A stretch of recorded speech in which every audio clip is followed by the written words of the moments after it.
Oh dear, oh dear. What is happening, people? It is your boy Brad here. Welcome along to the Big Brad channel. And I thought I'd make a video today. I was going to save it till after the last games of the season, but might as well get it underway now because, well, as you all know, Arsenal, once again, threw away Champions League football. Kind of what I expected, really. Everyone was gassed about the possibility of getting Champions League football back at the club. But were we really ready for it? I don't think so. If we'd gone to the Champions League for next season, we were not ready. Nowhere near are we ready to compete at the elite level. No way. And I'm speaking from the heart, and I mean, I speak from the heart all the time, and you guys know this from watching my previous videos, my previous rants about certain subjects like Arteta out, Arteta in, etc, etc. But this season, I'm gonna say this, and this is the truth. The target for this season was not, and I repeat, was not Champions League football. It was not. The target was to get back into European football. Whether that be via the Champions League, the Europa League, or the new Conference League.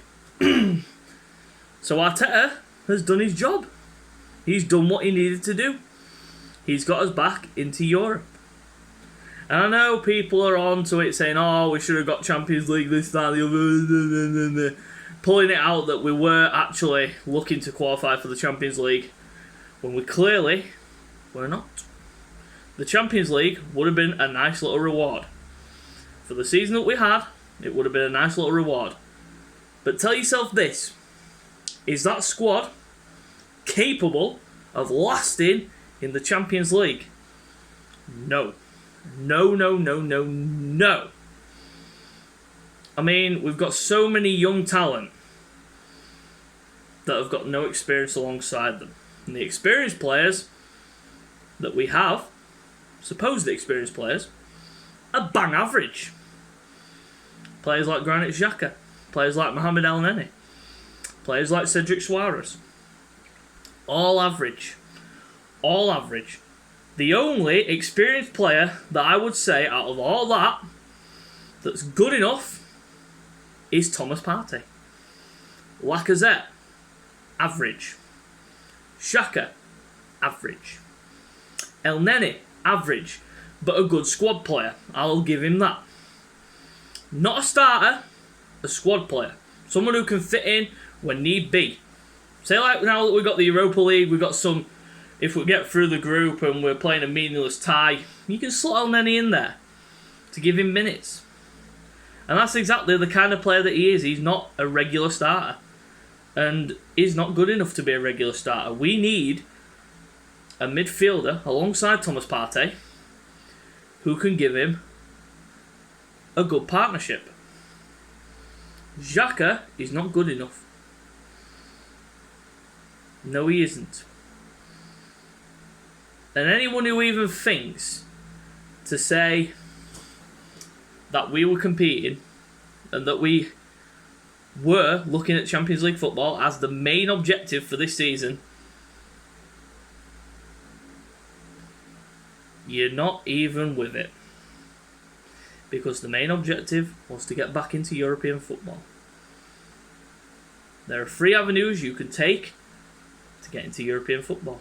Champions League, Europa League, Conference League. And we've got in the Europa League. And people are now jumping at the gun and saying our transfer business won't happen. You are just thick as pig shit. We were in the Europa League. Yes. We triggered a release clause for Thomas Partey. But Thomas Partey, he could have turned around and said to us, I reject your request. I reject any proposal because I want to stay with Atletico Madrid and stay in Champions League football. But he didn't. He came to Arsenal.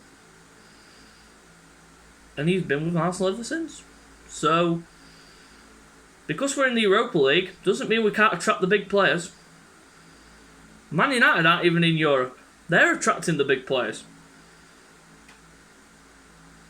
They're out of Europe this season, by the look of it. Well, they might get Europa League or Conference League, I don't know, but they've got Erik ten Hag coming in, so who cares about Man United? I don't care about Man United.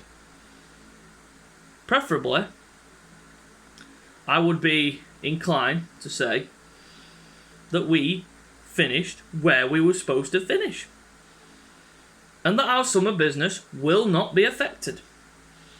And people jumping the gun straight away, saying get Arteta out, sack him now. And I'm talking about you, Piers Morgan, and the rest of the Arsenal fan base that don't want Arteta here.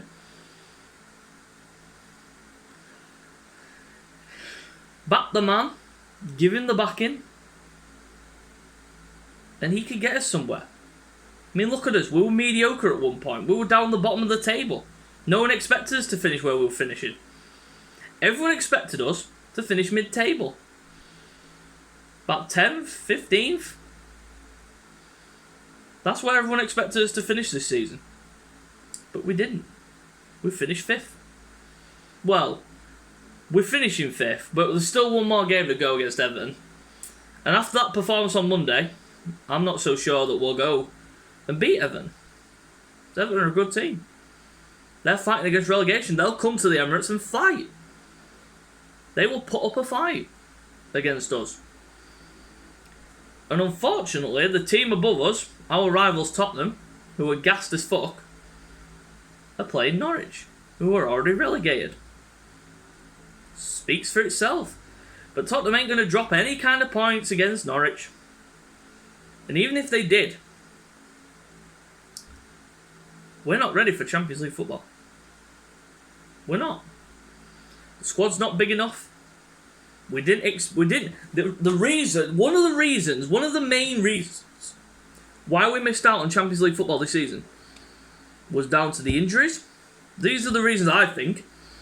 Key injuries to players like Tierney, Thomas Partey, Tomiyasu. Not strengthening in January when we sold Aubameyang and getting other positions too. So, basically, we went into January and thought, sell Aubameyang. We don't need Aubameyang now. Yeah, good decision. Get rid of the wages. But not replace him. I mean, we had Lacazette and Nketiah.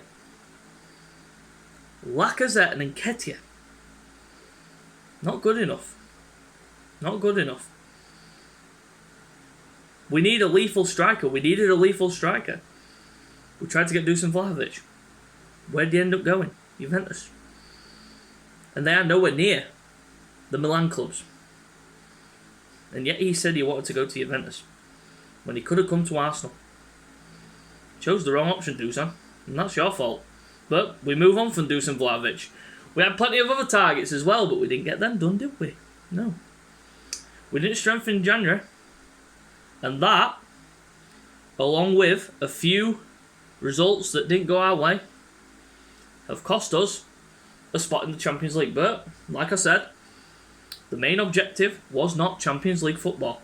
No, it wasn't. It was never, from the get-go, you were really thinking that the board told Arteta, go get Champions League football. No.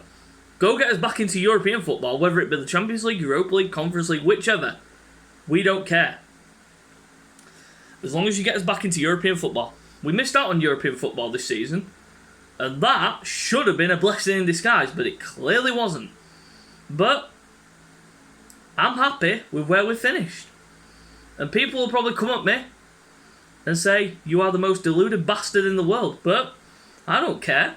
I'm speaking sense. Like many other Arsenal fans are probably thinking the same mentality as me.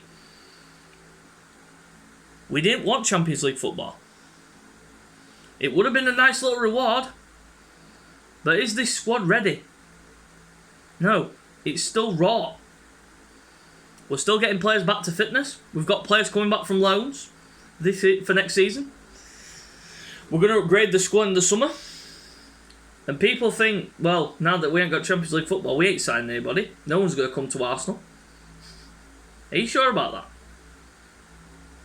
I mean, I have watched many fan cams on YouTube. And some of the things that people are coming out with is just so stupid. Me saying now that we haven't got Champions League football, we can't attract the best players. Yes, you can. Yes, you can. You can attract the best players in the Europa League. It doesn't matter. It's still a European competition. And I mean, I love how fans of other clubs say that the Europa League is a Mickey Mouse trophy, but when they win it, oh no, it's a major European trophy. Take, for instance, Chelsea. They said that us going for the Europa League was basically us going after a Mickey Mouse trophy. But when they won it, oh no, it's a major European trophy. It's just as big as the Champions League. And that is the deluded mentality of most of these fans up and down the country and around the world.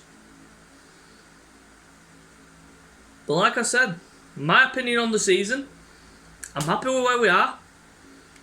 And I mean, the progression is good. From where we were was a disgrace. The beginning of the season, we were utterly away from European football. We had no chance of getting European football, but a massive turnaround got us into European football, and that is what I wanted.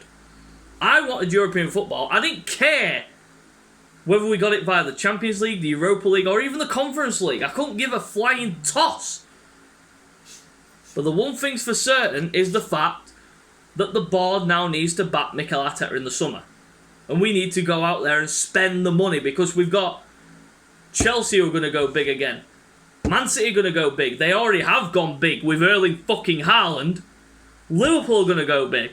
United are going to go big. Now that they've got Ten Hag, they're going to back him. And they're going to go big. Spurs are going to go big under Conte. And now, another oil company has come into the equation. Another oil money club. The two in the league now. Man City and Newcastle. But I will say this, before anyone gets on me for saying oil money. Newcastle have deserved it. They have deserved this money. They have been mistreated. They have been horribly mistreated for years by Mike Ashley. But now they've got the wealth. Let's see what they can do with it. I would love to see what Newcastle can do with it. I would love to see what kind of summer window they are going to have, because they are going to be spending. They are going to be up there with Manchester City in terms of spending. They're going to be spending millions this summer. Guaranteed. Over 100, maybe 200 million. Flow. But back to Arsenal. I am happy with where we finished. And don't get me wrong, I am disappointed that we have missed out on Champions League football. But like I said, that wasn't the objective. I'm happy with Europa League. We go again next season. But people jumping on Arteta saying he's not the right man for the job. We won't be where we are right now without Mikel Arteta's guidance. We would not be in 5th position when everyone thought it was never possible without Mikel Arteta. I mean, yeah, another manager may have got us Champions League football, but that's by the by. We signed Mikel Arteta to a new deal, which some fans, including myself, was surprised at. The timing of it was a bit off, but it's happened. We've got to move on from it. I mean, I would be happy if we go out there this summer and literally spend 100 to 150 million on signings. I mean, we've already got 2 signings by the look of it. A guy from Brazil called Marquinhos from Sao Paulo. And it looks like we've agreed a deal with Bologna to sign Aaron Hickey, the left back, this summer as well. We're linked to a lot of central midfielders like Yuri Tielemans, Ruben Neves, etc., etc. And then strikers, we've been linked to players like Darwin Nunez, Gabriel Jesus, and other players and wingers like Cody Gakpo, Gnabry. And I mean, I was having a conversation with one of my friends last night, and we were talking about Serge Gnabry. And then we brought up the fact that Xhaka was saying something about, well, they were on about experienced players. Not enough experience. There's an experienced campaigner right there, I said. Gnabry would be a perfect fit. Perfect fit. He brings speed. He brings goals. He brings a former player back home. Why wouldn't you entertain it? He may be in his late 20s, but he is still a top quality player. And if we want to shoot for the heavens, we go after these kind of players. But we'll just have to wait and see what happens in the summer. We've still got to get over the line against Everton on Sunday, but the way we played Monday, I don't know. But I'm going to touch up a bit on Monday. Because that result was one of the most shameful, utterly disgusting, embarrassing performances I have ever seen in my life. And I have seen plenty of bad performances by this club, but that was taking the utter piss out of my life. Basically, my club turned up to Newcastle like we'd already qualified for the Champions League and just strolled around the pitch like we were actually on a beach. It was absolutely pathetic. We got ripped apart by a team that are only just starting to build. We should have gone there with a winning mentality, taken it to them from minute one, and put them to the sword. And then it would have gone to the final game of the season, and it would have still been in our hands. But unfortunately, we got shafted. We got absolutely battered. I mean, Tomiyasu got injured again. Gabriel and White, they just did not look fit. At all. Saka looked burnt out. Smith Rowe was void of ideas. Erdogan was void of ideas. Xhaka and El Neni, they were just useless in the midfield. The midfield was overrun by Bruno Guimaraes. And he was linked to Arsenal in January, and we lost out on that deal. And now he's playing for a club that have got ambitions to go higher than they've ever been. With all that wealth. But we missed out on him. But like I say, it's by the by now, and it's gone, it's finished. But what more can I say? If I do say what I wanted to say, I would get my YouTube channel taken down. So that's it for this video. And if you do enjoy the video, you know what to do by now. Subscribe if you're new. Hit that thumbs up button for me. Until next time, we'll see you later.